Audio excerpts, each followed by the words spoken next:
Yoga in Action proudly presents The Lost Ways of Knowing with Circle Yoga Shala's Matthew Krebs.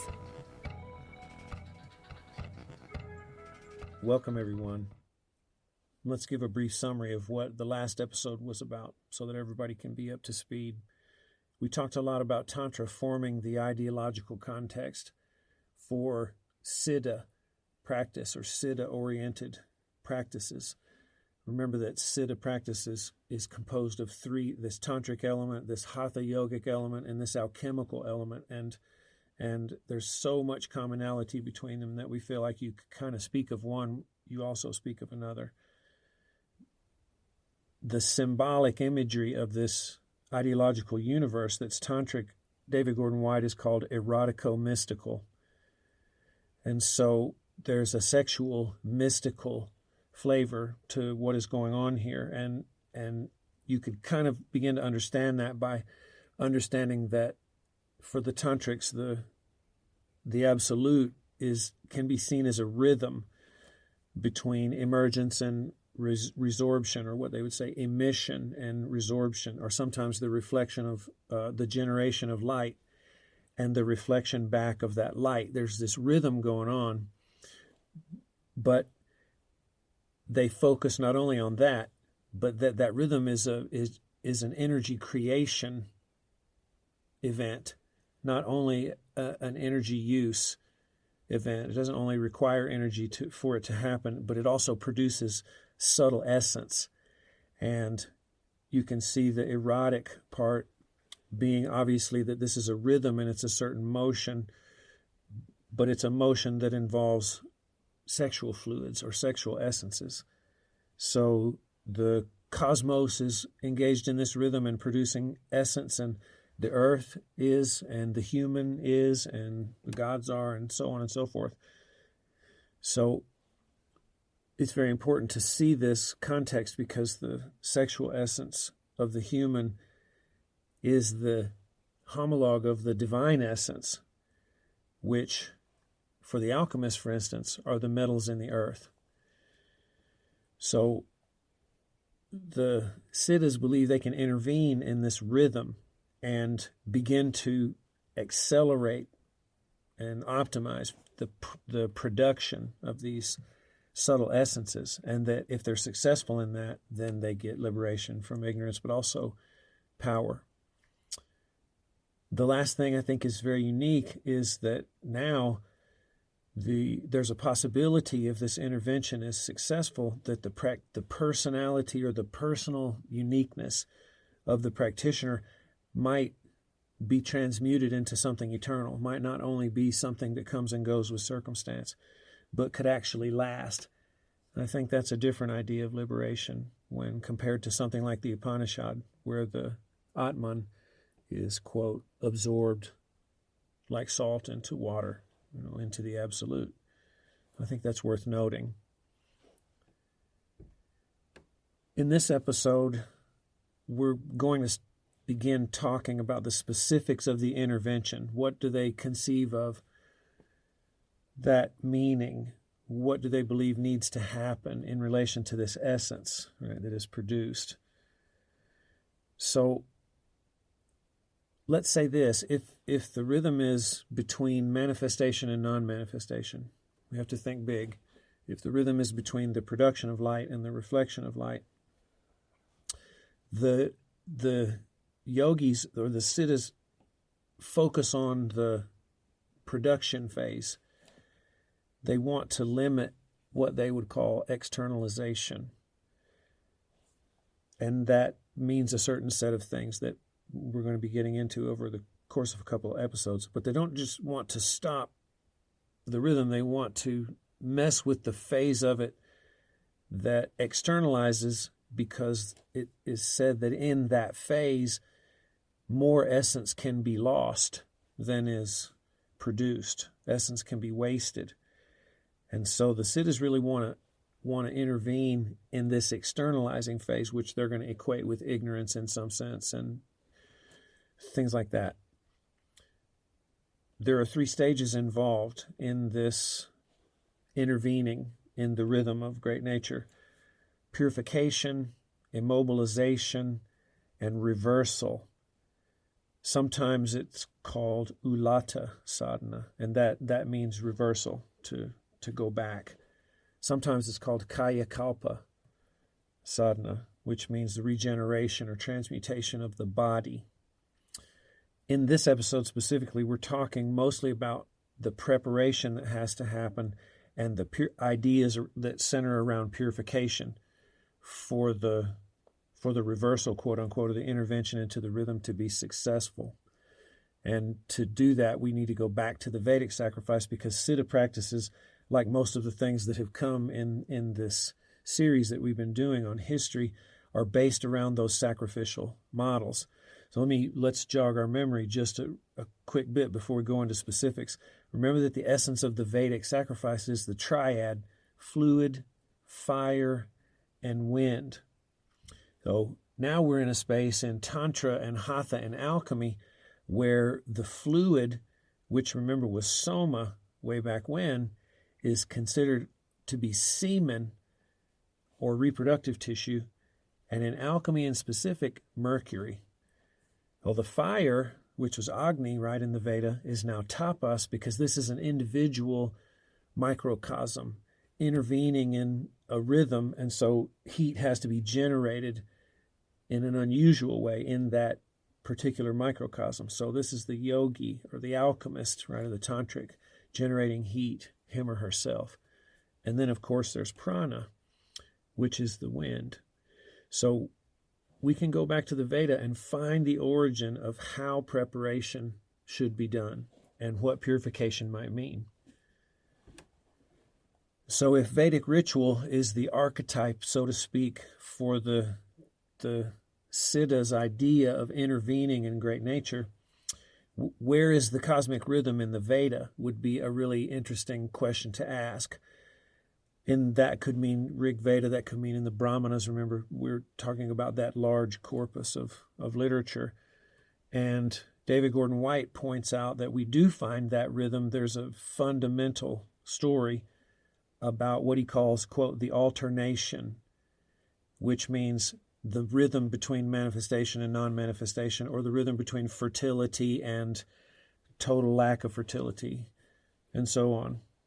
So in this story, the primordial creator, which sometimes is Purusha, I think that's in the Rig Veda, then Prajapati is in the Brahmanas, and as I understand it, they refer basically to the same primordial creature, the primordial one. So in this scenario, Purusha, having poured himself out like a liquid into the manifest world, he lies broken and dying because he is emptied of his essence. This essence is the soma, right, that generates and creates the world and also restores the world. He will lie there broken and dying and eventually die unless he is restored to wholeness through a fire sacrifice. And so the story says that his son, who is Agni, the fire, we've heard that before, Agni builds a fire altar made out of a certain kind of brick of a certain proportion and so on, and it has 5 basic levels.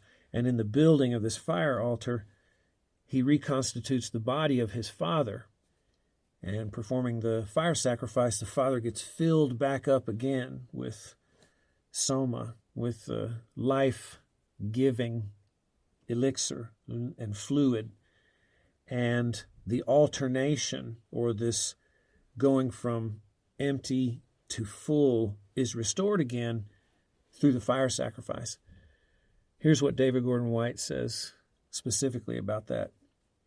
Alternation is restored, quote, only through the offering on the part of a human sacrificer of a major sacrifice. And so this notion that we participate in this rhythm and help sustain it through sacrifice goes way, way, way, way back.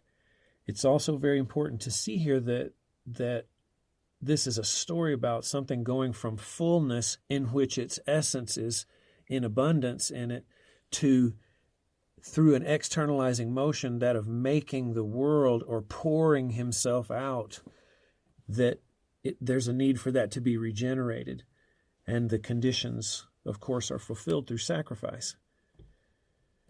So in order to make a fire sacrifice, you have to prepare the ground and purify the ground. David Gordon White again gives us really cool information about how that was done.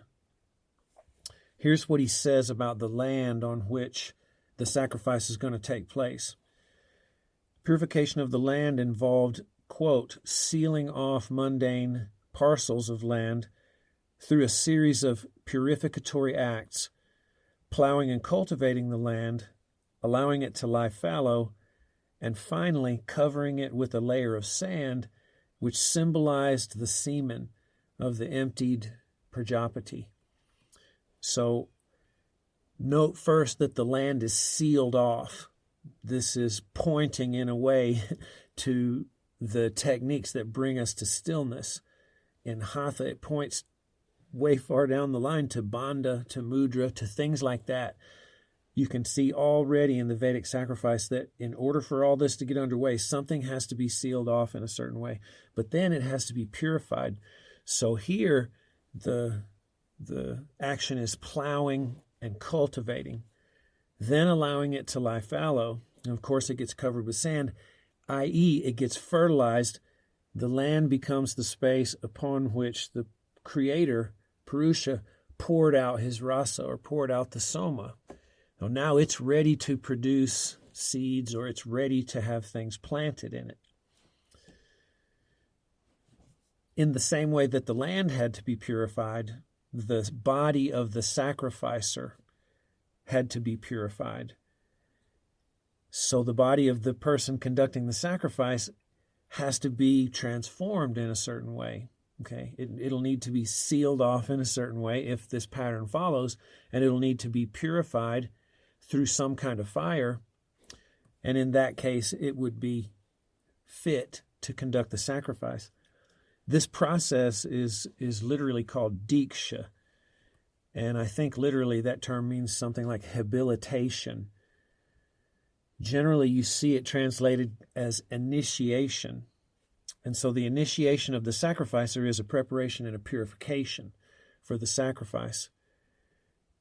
In this story I'm about to tell you, note the images of gestation and of sexual reproduction. David Gordon White says this, quote, sequestered within the initiation hut, the sacrificer is cooked through the inner heat of his austerities, that would be the tapas, and the external heat of burning fire that has been placed in the hut. He symbolically sheds his mundane body. An embryo of his new sacrificial body takes form, incubates, and is born out of the, quote, womb of the hut 3 days later. Well, this is a fascinating story. Obviously, you see the metaphors of gestation, of birth, right? Of being also transformed, this act of sweating, being cooked in a certain way in a fire. And there are two fires here. The external fire is obviously in the hut with the sacrificer. Now, I heard some details about this ceremony, I believe, through Karen Armstrong in her book, The Great Transformation. She says that the sacrificer was dressed in a sheet that is to be understood as the placenta, or the caul, C-A-U-L, and that during this time of lying by the fire, the sacrificer has to lie in the fetal position and make certain gestures, certain sacrificial gestures. One of those is the clenching of the fists to mimic the frustration of a newborn and a reflex, the grasping reflex. One is that the sacrificer had to stammer like a child that didn't know how to speak. And then to top all that off, all these gestures being made, all this sweat being produced, the sacrificer had to visualize this whole scenario while it's happening inside, so that the heavenly world and the earthly world are connected. Amazing. So, Siddha practice, this tantric, hatha yogic, alchemical matrix, definitely appropriates from the Vedic world this notion that something has to be sealed off or somehow immobilized and then purified through fire in order for it to be fit for certain ends or aims. Those ends would be, in Hatha Yoga, the creation of the divine body. In alchemy, in like really metallurgically focused forms of ritual, it would be the ability to absorb, being pure enough to absorb mercury that had been purified itself. So this pattern persists through Siddha practice. Sometimes in this context it's called mastering or preparing the field. Kshetri Karana. That word kshetra is, we know from I learned from the Bhagavad Gita, the field on which Arjuna and Krishna drive to the middle is called the Dharmakshetra, Kurukshetra. So here the body is a field, definitely connected to the Vedic matrix that we've been talking about. Sometimes, though, it's called purification of the elements, which is Bhuta Shuddhi. And I know several practitioners, myself, who have long been engaged because of their tantric bent in their meditations to being engaged in this practice that basically looks like a practice of pranayama and visualization, in which the elements of the body are come into contact with via awareness and feeling and visualization. And there's a sequence of events that's understood to be purifying that you go through. So both of these things then would be considered techniques to refertilize the field, right? That would be the body. So that it becomes a place where something can be planted and absorbed.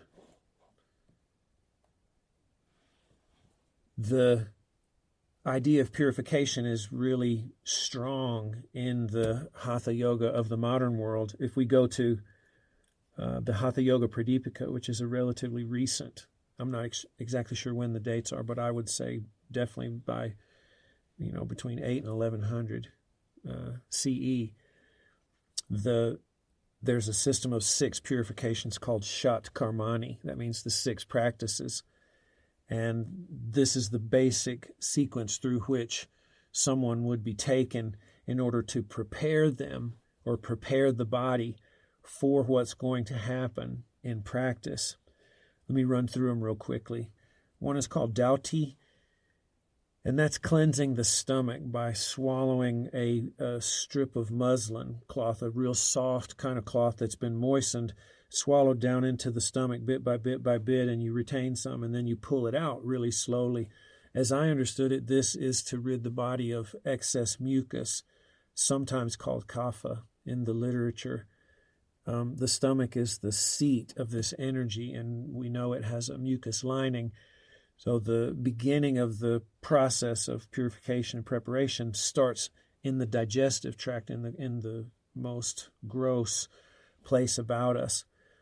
The next one is basti or enema, and enema is really, really utilized in Ayurveda, as most of you who are in Ayurveda will know, because the colon is, the functioning of the colon is very, very important, and enemas are of different kinds, oil, different things, there's herbal things, and it's a way to medicate and so on, but it generally is for ridding the body of excess vata, excess air, because that's the seat of the air element. So when you do the stomach and the colon, you do the major portions of the digestive system, a place where accumulation can be very strong because stuff's moving through there all the time. That's the only part of us that's connected to the outer world in a sense. So then there's neti, Most of y'all will know that as nasal irrigation. Sometimes it was done with a cloth, right, or a string. And this keeps the nasal passages clear because the Hatha Yogins and the Tantrikas understand those nasal passages to go directly, sort of more direct access to the subtle body. You can breathe in through your mouth, but that breathing won't touch the subtle body in the same way that that nostril breathing will. So those have to be kept clean, and there's a whole system of diagnosis of the human and diagnosis of the mind and so on just by the nostril patterns in relation to the phase of the moon. The next one is Trataka. This is candle gazing. Some of you may have known it as gazing at a candle and then closing the eyes and continuing to visualize the candle. That's part of it as I learned it. I learned that the point of it was to hold the eyes open long enough such that they began to water. And that watering action will cleanse the fire element. And the eye, of course, is the organ of fire, or the sensory portal of fire, both for receiving it, radiance, and for giving it, actually. So this would be a subtle form of purification of what Ayurveda would call pitta, the pitta dosha. This would be a sub-dosha, I think, of pitta. I might not be right about that. So the next one is nauli or lauliki, stomach churning, abdominal churning. Those of you who have seen many photos of practitioners or videos, you may have seen someone isolate their rectus abdominis in a certain motion, along with holding their breath out on exhalation, and then being able to move the rectus to the right, sometimes and then to the left, and then eventually to make a circle over and over in both directions. That making of a circle in both directions, obviously physically it moves the intestines, and that is part of the deal here too, but it also works in the area of the seat of the digestive fire. And so it's said to be stoking that inner flame. You can see that one would come into play after the other two had cleaned it, the tract, Dauti and Basti, then the fire starts to get stoked and managed in a certain way. The last one is Kapalabhati. This literally means shining skull. As we learned it, it's a kriya. It's not a pranayama. Some would disagree. It's maybe splitting hairs a little bit, and we have our reasons for that. This is it's called shining skull because, as I understand it, it accesses one of the subtle 5 winds that run the system. They're called Vayus. We know that word from the Veda way back. Now, by the time of Hatha Yoga, that idea of wind has been medicalized in a certain sense and seen as the forces, or imagined as the forces that run different functions in our body. Udana is the force of expression. It's the force that brings strength. It's also considered to be the force that carries the soul to the next life, and so it needs to be strong. So because of the way that Kapalabhati configures the breath, that particular wind is accessed as I learned it. So ending this list of purification, you see very subtle things, kind of like we move from the stomach and the anus through the nasal passages, make sure that the eyes, the visual mechanism is seen, stoke the digestive fire, and then clear the perceptual seat in the skull. It's a nice little sequence that is actually based on the Vedic sacrifice.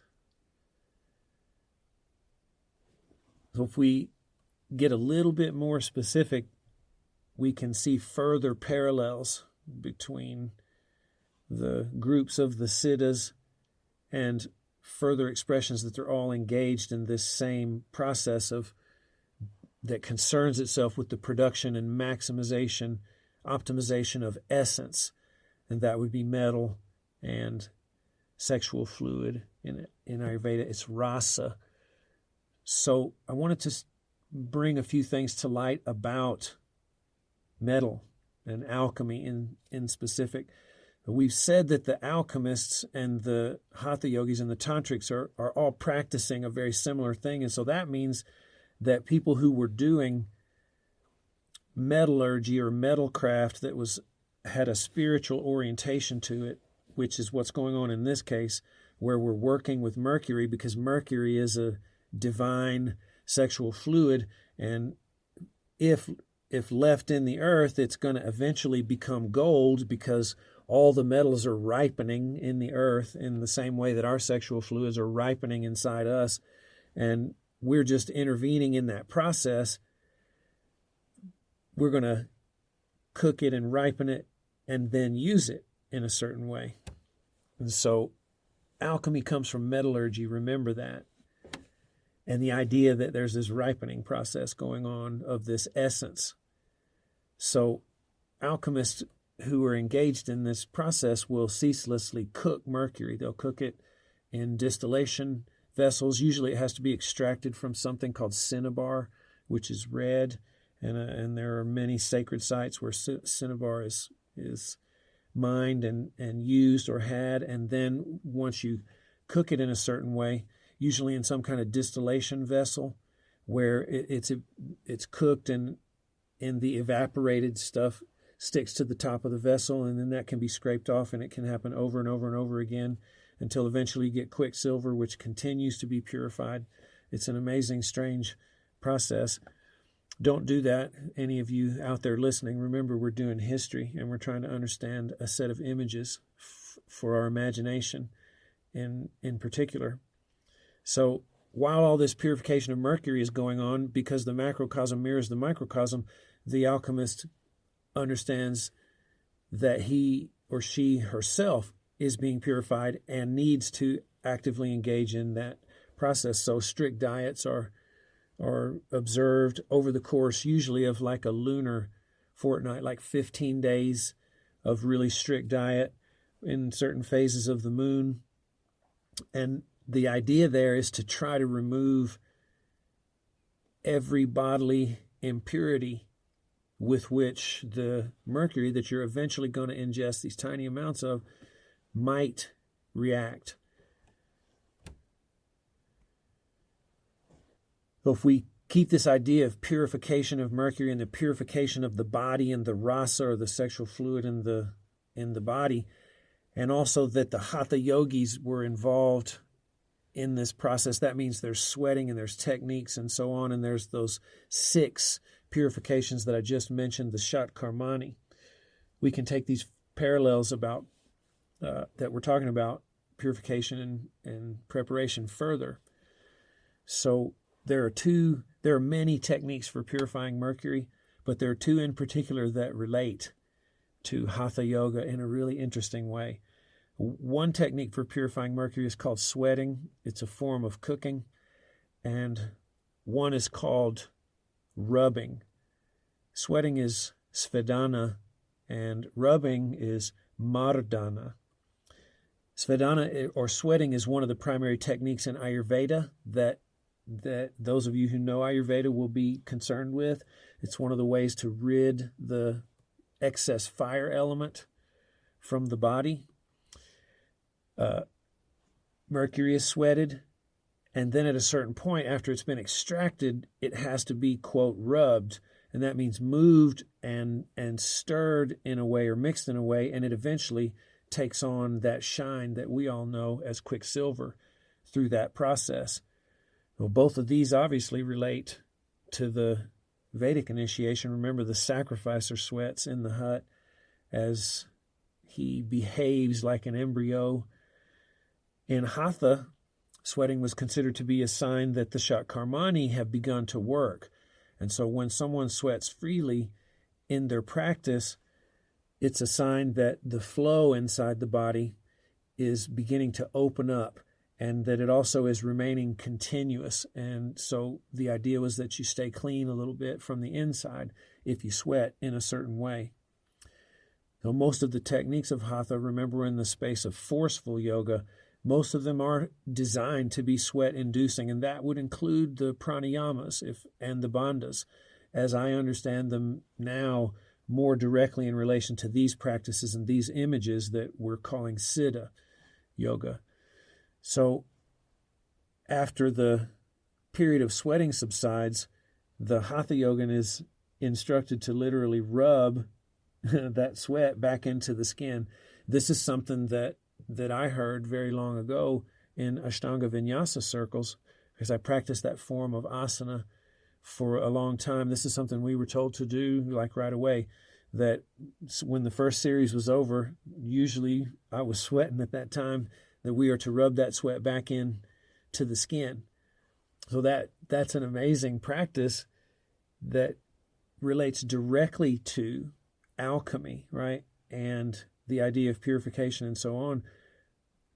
I think what I find interesting about it is that when we do that, we treat the body in exactly the same way that the alchemist treats the mercury. But we treat ourselves as if we are that rare substance.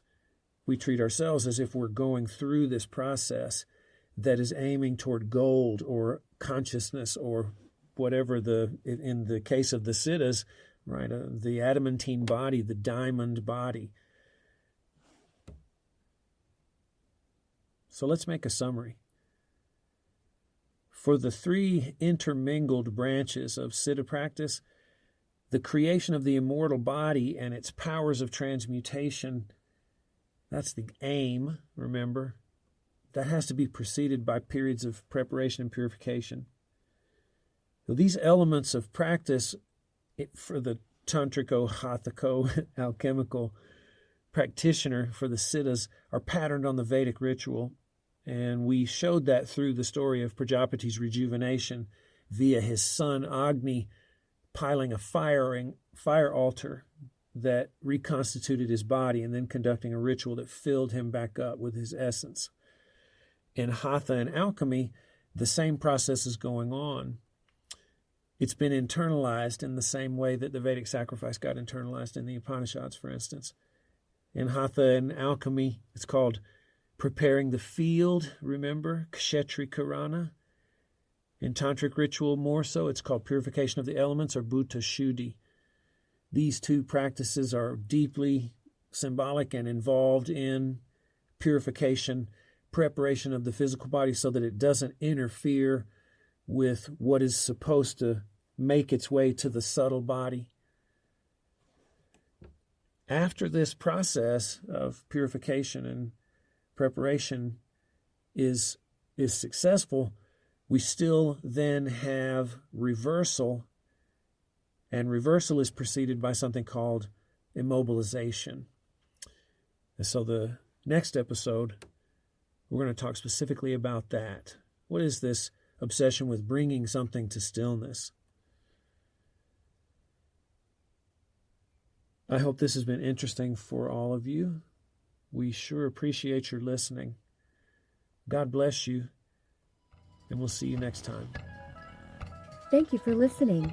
To support our podcast, find Circle Yoga Shala's Patreon page and receive early access, study guides, live sessions with your podcast host, Matt, retreat discounts, and more.